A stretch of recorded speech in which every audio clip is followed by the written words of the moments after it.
Fala Disnéfilos, eu sou o Rafael Nunes e hoje vamos conversar sobre uma produção da Netflix. Ué? Primeira vez que eu falo de um filme da Netflix aqui no canal e depois da vinheta vou explicar pra vocês por que eu tô falando desse filme. Antes, peço pra você se inscrever no canal e já deixar o like nesse vídeo, beleza? Agora vamos pro que interessa, roda a vinheta.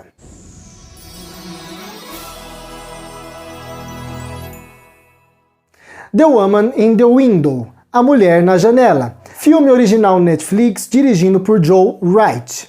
A produção de A Mulher na Janela foi bastante problemática, tem um histórico nos bastidores bem longo e complexo, levando em consideração que o filme ficou pronto em meados de 2019. Se eu não estou enganado, a Disney nem havia efetuado a compra da Fox ainda, eles ainda estavam em negociação ali, e desde esse momento o filme está pronto.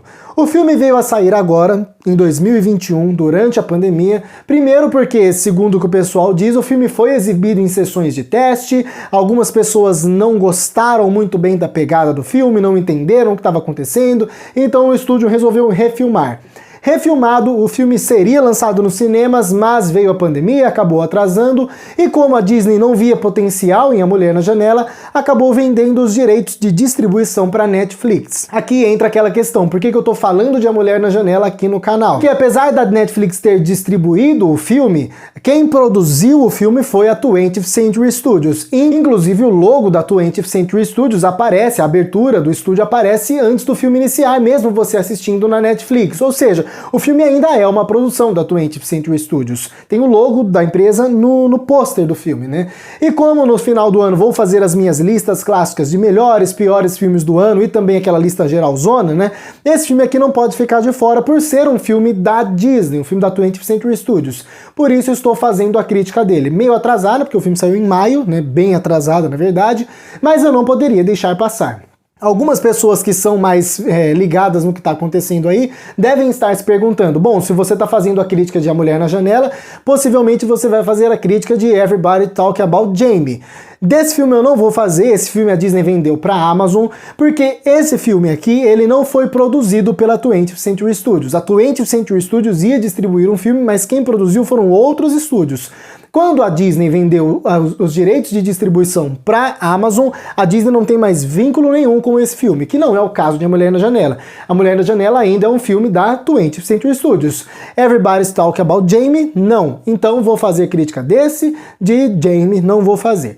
Nas minhas listas de final de ano, esse filme aqui vai entrar nos critérios, inclusive tem um projeto bem interessante que eu vou revelar para vocês em breve, que esse filme aqui também vai estar incluído, né? Assim como Venom, Tempo de Carnificina e Homem-Aranha Sem Volta para Casa. Os três filmes não são distribuídos pela Disney no Brasil, mas por serem feitos em coprodução com estúdios da Disney, eles vão fazer parte das listas e desse projeto bem especial. Por isso que eu tô fazendo crítica desse filme. Já me alonguei demais, já falei da história da produção, o que aconteceu, o fato dele ter lançado na Netflix. E quando a gente pensa em refilmagem, sessão de teste com recepções negativas, a gente já imagina o que deve vir de A Mulher na Janela. E realmente aqui a gente tem um filme que eu diria que ele é de suspense sem ter suspense, né? É muito bem criado na produção A Casa Sombria, por exemplo, né? Que é aquele clima de mistério misturado com uma tensão crescente, até um clima meio de terror, alguma coisa assim, sabe? Existe aquele clima de suspense que esse filme não consegue construir. Existe uma história interessante aqui, que a gente vai aprofundar, inclusive, mas o clima do filme não é bem construído, né? Talvez uma das coisas que mais influencie negativamente seja a trilha sonora. A trilha sonora aqui não contribui para criar um clima misterioso e esse clima meio de tensão, sabe? A trilha sonora não ajuda. E algumas escolhas da direção também são bastante equivocadas, né? Possivelmente escolhas para explicar a história de maneira mais expositiva para aqueles que não haviam entendido nas exibições de teste, né? Existe uma cena onde a personagem principal da Amy Adams tem um flashback ali, existe um flashback, ela tem uma visão, alguma coisa assim, na verdade, é só para o filme exemplificar pra gente o que está se passando na cabeça dela, que é completamente desconexa de tudo aquilo que a gente estava vendo no filme. E olha que a gente está falando de um filme que acompanha uma protagonista protagonista que tem distúrbios mentais claros ali, né? Mesmo assim, é uma cena extremamente expositiva, negativamente expositiva, não precisava ter aquilo, o filme poderia explicar o passado dela de outra maneira, né? Poderia até ter aquele flashback, mas em outro momento, e aquela cena onde ela olha para uma sala vazia e tem um carro capotado ali, é uma das coisas mais ridículas que existem durante o filme. Isso é apenas um dos erros da direção. A direção é eficaz, Joe Wright é um bom diretor, mas existem ideias erradas, existem escolhas erradas que atrapalham um pouco o filme e que dão uma estragada. Eu diria que o clímax do filme é um clímax bastante problemático, né? Apesar de ser um clímax ali que até faça sentido, né? Eles partem para uma ação corporal meio que sem nexo, sabe? Poderia existir a perseguiçãozinha, né? Aquele desfecho que o filme tem, mas a perseguição é muito longa e não condiz com os personagens que a gente estava acompanhando. Descaracteriza tanto a personagem da Amy Adams quanto o rapazinho de 15 anos. Então eu não gosto do grande desfecho do filme. Como eu falei, a história é muito interessante e talvez a trama de A Mulher na Janela seja aquilo que mais nos prende ali. Eu diria que o fato da mulher ser um pouco descompensada, né, ela ter os distúrbios mentais que ela tem, ajuda até certo ponto a criar um clima meio misterioso e fazer com que a gente fique confuso. Inclusive, a direção é até eficaz em demonstrar essa confusão mental dela, de maneira óbvia, né, com planos holandeses em alguns momentos, né, algumas coisas assim, né? Mas, apesar de ser óbvio, é eficaz, é operante, né? E ajuda a gente ficar cada vez mais curioso pelo que tá acontecendo, né? Se a mulher realmente tem razão ou se a gente está viajando junto com ela, né? É interessante acompanhar esse mistério até o final, mas eu acredito que o filme poderia esclarecer as coisas pro público um pouco antes, deixar a gente mais a par do que tá acontecendo um pouquinho antes do que quando é revelado, para que o suspense pudesse ser um pouquinho mais eficaz. Na minha opinião, é melhor quando você sabe o que está acontecendo e teme por alguém, do que você não saber por quem temer e como temer e quando temer, porque você está desnorteado junto com a protagonista.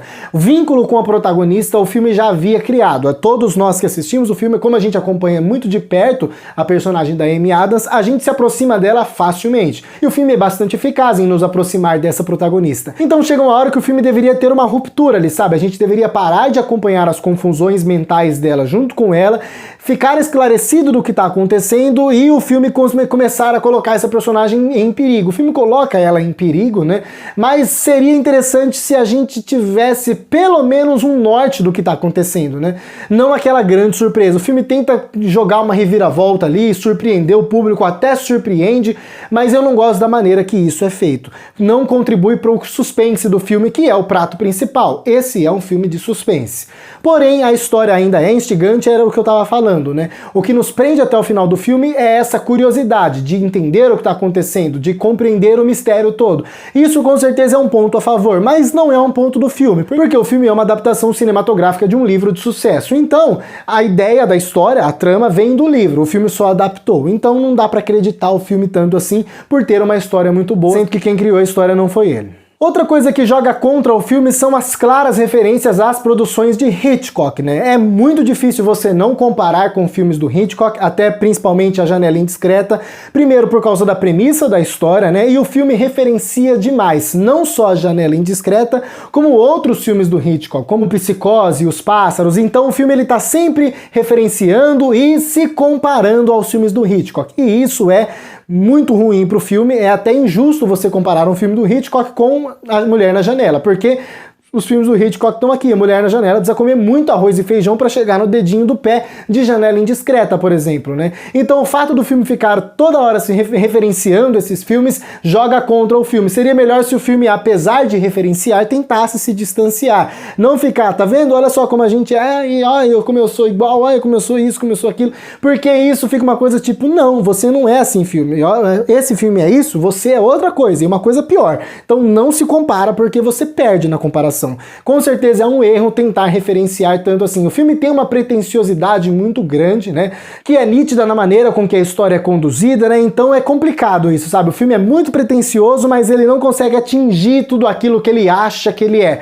Quando o filme acha que é demais e não é, sempre fica um gostinho ruim que deixa a sessão um pouco incômoda, digamos assim. Temos um grande elenco aqui, com grandes atuações, já falei da Amy Adams como protagonista, ela entrega muito bem essa personagem confusa mentalmente, existem momentos muito fortes da personagem onde ela entrega todo o sentimento, eu gosto muito da Amy Adams, o problema é que ela tá sempre se metendo em projetos meio estranhos e fracos, né? Hillbilly Elegy ano passado foi uma das grandes decepções do ano e lá estava a Amy Adams. Temos o Gary Oldman também, um personagem bastante misterioso, amedrontador. Eu tenho um certo problema com a atuação dele quando ele faz uma certa ameaça a um personagem.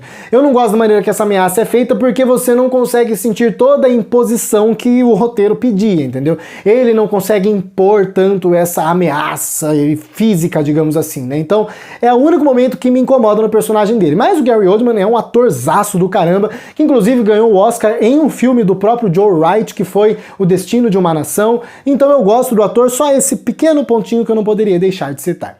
Julianne Moore tá sensacional no seu papel, ela tem uma aparição pequena, mas uma aparição gigantesca no quesito atuação. Ela entrega uma personagem bastante excêntrica, complexa até, com diversas camadas e nuances. Eu gosto bastante da atuação dela. A gente não pode deixar de falar também das participações do Capitão América do Mal, né, o agente americano Wyatt Russell, né, da série Falcão e Soldado Invernal, e do próprio Falcão, o Anthony Mackie. O Anthony Mackie tem uma participação bem pequena, apenas no flashback, então não tem muito o que falar do Anthony Mackie. Ele tá lá só cumprindo o papelzinho dele, fazendo o diálogo que pediram.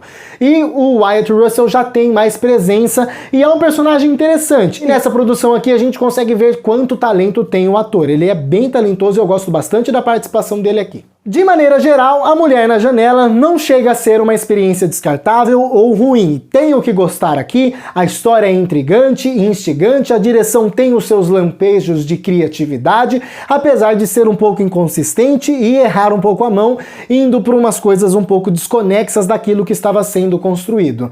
O filme não é um grande filme de suspense, comete alguns erros e não consegue atingir o nível dos filmes aos quais ele se compara.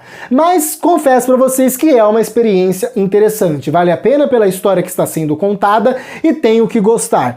Amei o filme? Não.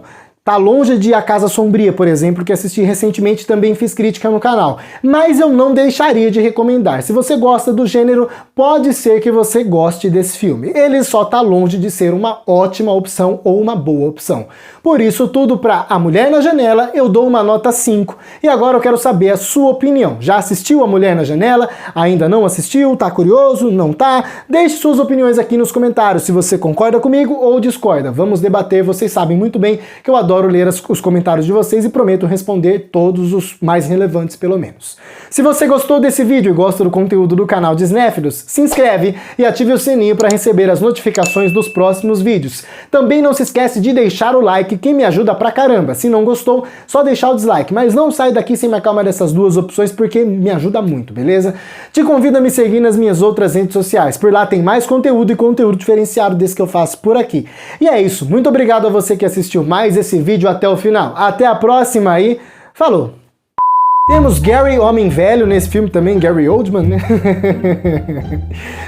Oldman, Homem Velho, esse é o sobrenome dele.